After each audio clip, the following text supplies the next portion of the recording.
어떻게 진행이 되고 있는지 그 부분들을 중점적으로 오늘 프레젠테이션을 해주시겠습니다. 여러분의 큰 박수로 변호사님 모시도록 하겠습니다. 큰 박수 부탁드립니다.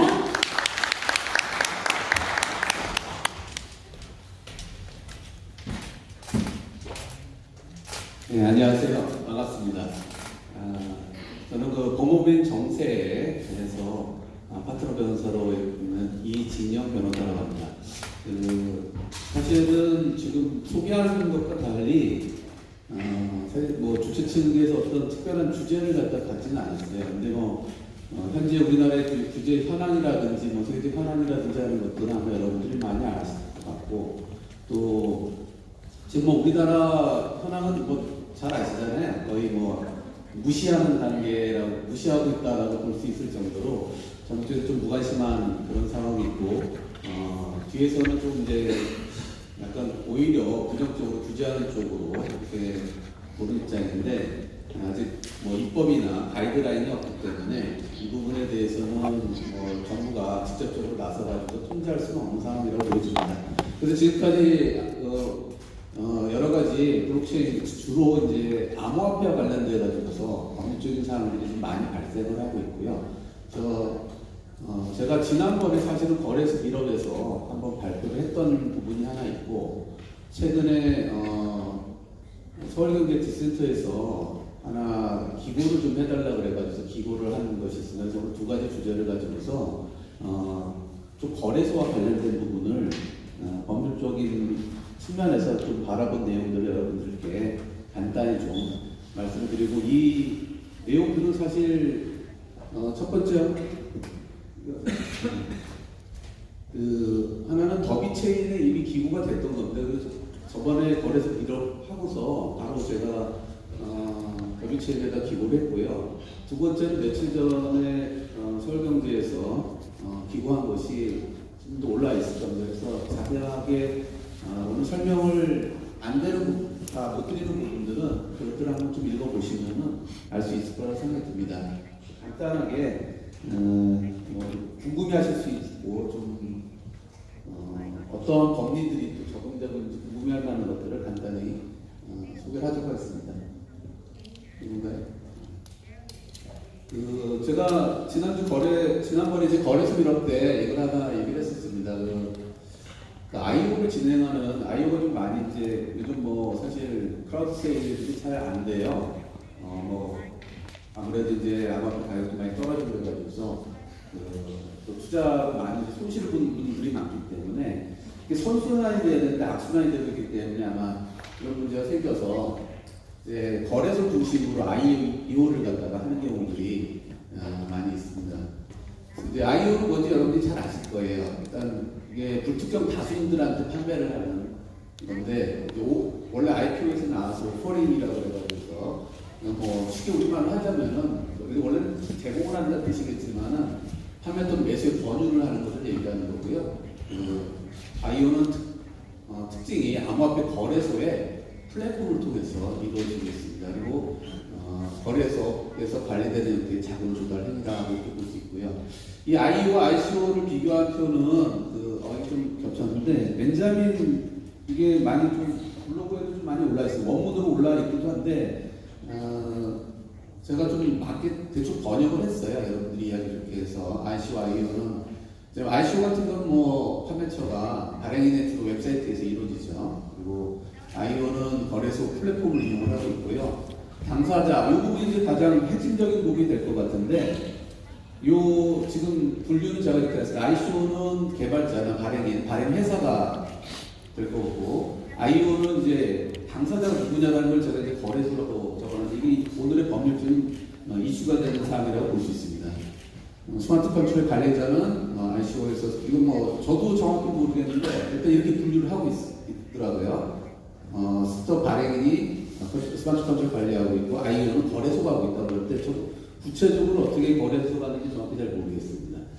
그 다음에 AML과 KIC 같은 경우에는 이제 당연히 발행회사가 직접 관리를 하죠. 근데 IO는 유저들 본인들이 확보하고 투자 거래도 하고 판매 거래를 하고 있기 때문에 거래도 하고요.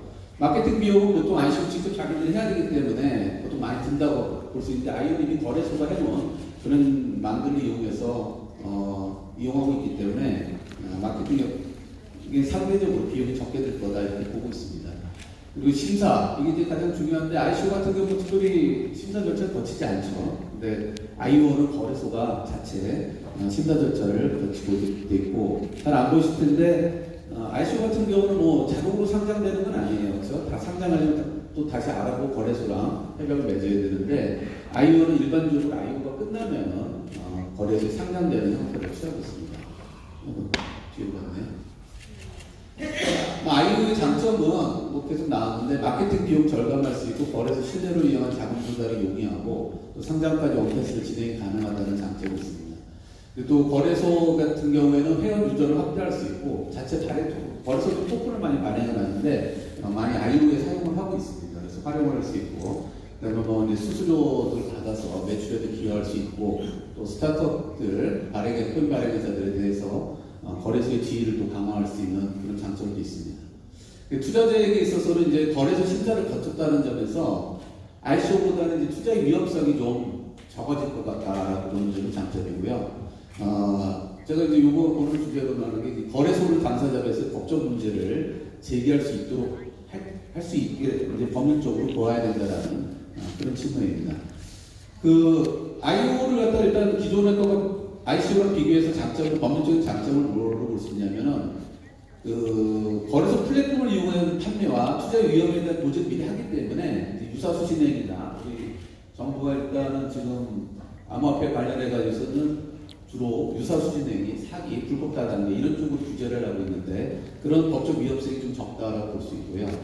그다음에 이제 거래소의 심사 그리고 거래소가 이제 자기들이 심사를 하고 또 아까도 말했듯이 거래 당사자가 될 수 있어서 프로젝트의 가능성과 손실 위험, 프로젝트의 가능성이 있고 손실 위험이 작아진다는 장점이 있을 수 있겠습니다. 근데 이제 그런 기존에 지금 이 내용의 주제를 미리 얘기했는데 일단 ICO나 IO가 어떤 특성을 갖고 있냐는 게 되게 중요해요. 근데 이게 사실은 금융이라고 저는 그렇게 보고 있습니다. 아마 대부분 많은 분들이 이제는 금융이라고 많이 생각하고 있는데 금융시장이라고 한다면은 여러분 위험을 인수하는 보험도 있고요. 여신과 수수를 같이 하는 은행업도 있고 그다음에 여신만한 전문 여신업도 있고 그런데 그 중에서도 투자상품, 자본을 조달하는 투자상품과 자본시장 영역에 상당히 가깝다고 볼 수 있습니다. 근데 그리고 실질적으로 코인을 발행하는 증권에서는 증권시장 중에 발행시장과 유통시장이 나눠져 있는데 발행시장가 되게 유사하죠. 거의 제가 보기에는 발행시장이라고 보면 될 것 같아요. 그리고 자본시장과 비교를 한다면 IO를 진행하는 거래소 같은 경우에는 이제 금융투자업자들, 특히 그 중에서도 투자 매매업이나 투자 주기업자에 가깝다고 볼 수 있는데 중요한 건 이제 암호화폐가 자본시장법상 금융투자상품으로 좀 해석하기가 어려워요. 우리 정부는 아예 대놓고 금융투자상품 정도가 아니라 금융상품 자체가 아니다라고 보고 있죠. 그래서 그렇기 때문에 암호화폐 거래소를 갖다 자본시장법 적용되는 금융투자업자로 볼 수가 없습니다. 만약에 자본시장법이 적용되면은요 모든 우리나라에 있는 암호화폐 거래소는 문을 닫아야 돼요. 근간번에 다 등록을 해야 되고 자금도 1,000억 원 이상이어야 되고 그런데 지금 우리나라에서는 한국 거래소밖에 없죠. 지금 현재로서는. 미국 같은 경우에 이제 ATS 같은 거 같이 우리나라도 자본시장 보면은 대체 거래소들을 만들 수 있도록 돼 있는데 그 요금이 되게 까다로워요. 지금 암호화폐 거래소가 자본시장법 적용받는다고 다 문 닫아야 됩니다. 미국 회계가 되는 거기 때문에 현재는 자본시장법이 다 적용 안 된다는 얘기예요. 그런데 이제 자본시장법은 그래서 적용할 수가 없는데 우리가 일반 어쨌든 상업회사잖아요. 거래소가 적용할 수가 있습니다. 네, 보면은 제가 보기에는 이제 상법상 위탁매매인과 좀 유사한 지위에 있다라고 보는 게 맞지 않을까라는 생각을 좀 하고 있어요. 이제 중개인 아니면 위탁매매인인데 중개인과 위탁매매인의 차이는 뭐냐면은 이렇게 타인 계산이라는 것은 그 다른 사람, 다른 사람의 이익을 위해서 거래를 하는 건데 중개인은 타인 명의, 즉 여러분 부동산 중개인을 보시면 알겠지만 매도인과 매수인 이름으로 하는 거지 중개인 자기 이름으로 하는 게 아니거든요. 부동산 매매를 할 때. 근데 이 위탁 매매는 자기 이름으로 하는 겁니다. 그래서 당사자가 자기가 돼요. 다만 위탁자의 이익을 위해서 거래를 해야 됩니다. 그래서 IO 같은 경우에는 코인을 발행하는 회사가 IO를 통해서 할 경우에는 코인 발행회사가 당사자가 되는 것이 아니라 거래소가 당사자가 되어서 거래를 한다. 다만 코인 발행회사의 이익을 위해서 그렇게 거래를 해야 된다라고 보는 것이 맞지 않겠느냐. 그래야 실질적으로 IO 거래소가 IO를 신뢰한 투자자들이 문제가 생겼을 때 거래소를 당사자로 해서 법적 조치를 할 수 있게 만들어줘야지 더 보호가 가능하지 않겠느냐라는 이제 제 생각이고요. 뭐 그렇게 보는 게 맞지 않을까라는 근거는 중개인을 보기 어렵기 때문에 위탁 매매인을 봐야 된다는데 왜 중개인을 보기 어렵냐면은 상법상 그 중개인은 직접 지급을 받지 못해요. 여러분 그 부동산 중개인이 매매대금을 직접 아주 특별한 경우는 받지 않습니다. 원칙적으로 받지 않도록 돼 있어요. 예외적으로 뭐 합의를 하지 않는 데는 그렇지만 근데 이제 거래소가 토큰 매매 그 IO를 통해서 토큰으로 사게 되는 경우에는 거의 일단 수령을 했다가 발행회사가 뭐 정산하는 절차를 거치는 방향으로 가기 때문에 이거는 위탁매매 중개인으로 보기 좀 어렵고 그다음에 중개인 수수료는 상법상은 쌍방이 분분해서 부담합니다. 부동산 중개인 여러분 보시면 알겠지만 매도자나 매수자가 다 그 중개료를 부담을 해요. 근데 실질적으로 IO 같은 경우는 발행회사 쪽에서 거의 대부분 부담을 하지 매수자, 투자자가 뭐 송금 수수료는 들어갈지 몰라도 이런 그 중개 수수료를 부담하거나 그런 경우는 거의 없는 것으로 알고 있습니다. 그리고 또 중개는 또 이게 사실행위거든요. 그러니까 어떤 소개하고 알선하는 행위인데 사실 이렇게 플랫폼까지 만들어서 결제까지 이루어지는 상황까지 갔는데 요걸 가지고 사실행위라고 보기는 좀 어렵습니다. 그래서 사실 상장사의 주식 중개인 같은 경우에도 거의 OTC로 장외거래에서 활동을 하고 현재 돼 있는 HTS 방식이나 MTS 방식으로 되어 있는 형태에서는 거의 뭐 개입할 여지가 없게 되어 있거든요.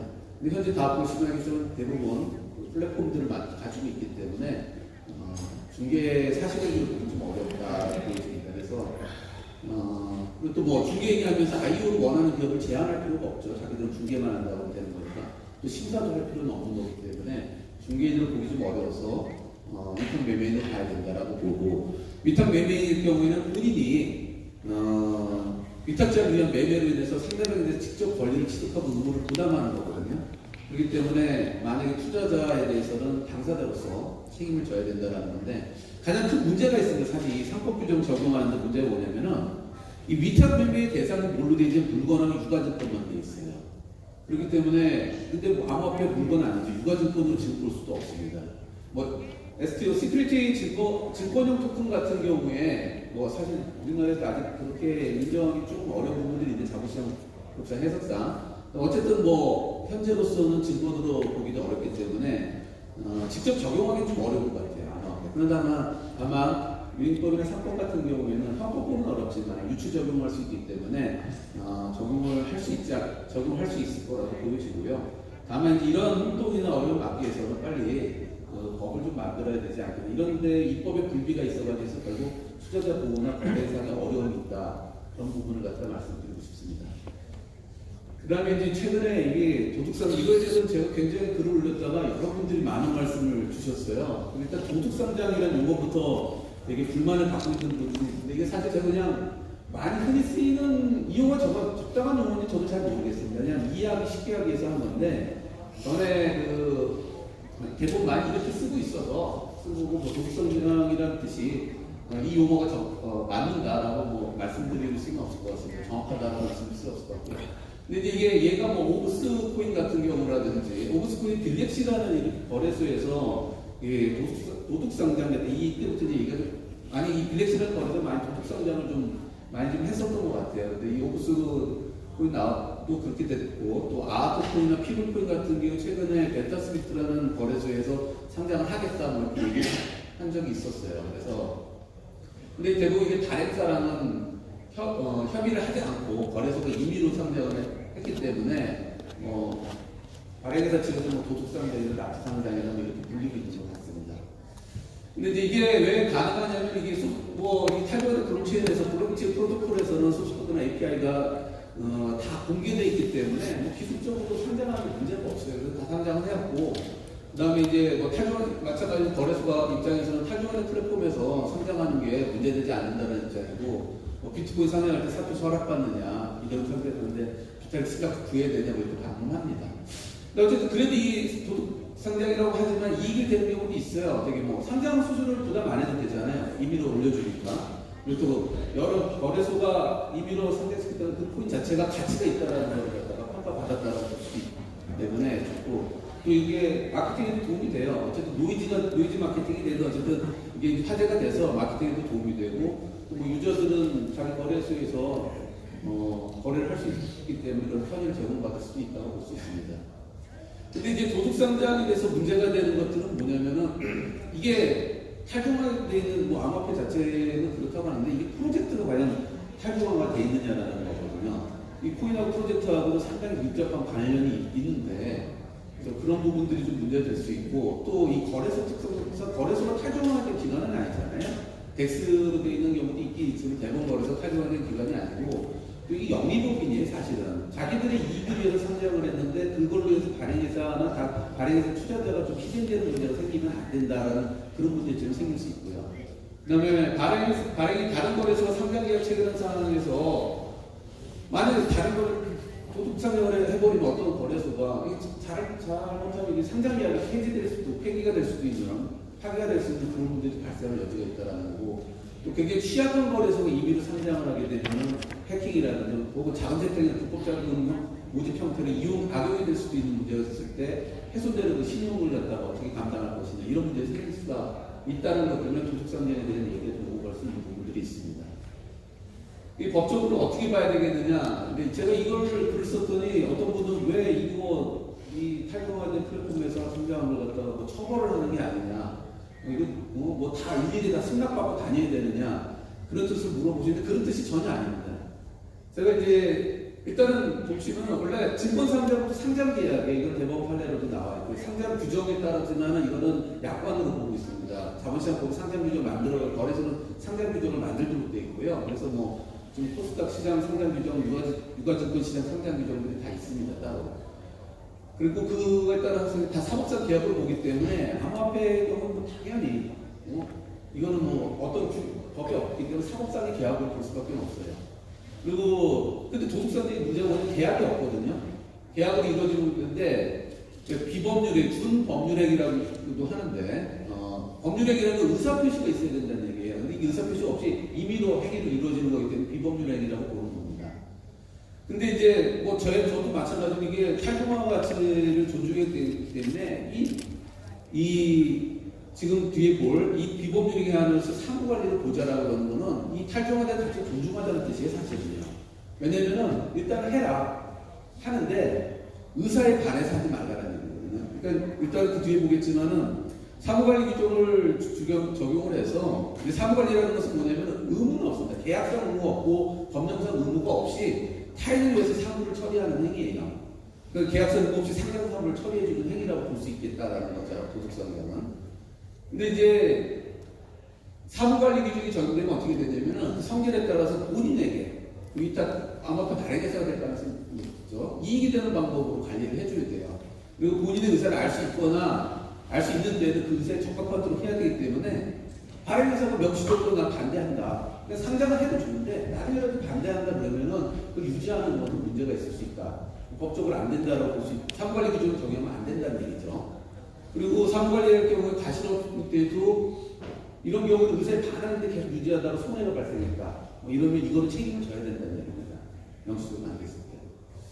근데 이래서 이런 사무관리 규정을 적용하자는 뜻인데, 사무관리 규정을 적용하니까 마치 규제를 하고 사전에 억제를 하자는 뜻을 받아들이는 분인데 그런 뜻이 아니다. 상장하고 하는데 그게 의사에 반해서 발행해서는 투자자들이 의사에 명백히 반하는 뜻이 될 경우에는 그냥 그대로 유지하는 것은 형평에 반하기 때문에 사무관리 규정을 적용해서 의사에 합치되도록 그렇게 하는 게 맞지 않겠느냐라는 의견이고, 또 이게 뭐 어차피 계약이 없기 때문에, 계약이 없으면 비법률행위 여러 가지 있지만은 뭐 사건으로 갈 수도 있고, 그런데 어쨌든 사무관리 규정이 우리 민법에 있기 때문에 이걸 적용하면 좀 맞지 않겠냐 이런 생각이 듭니다.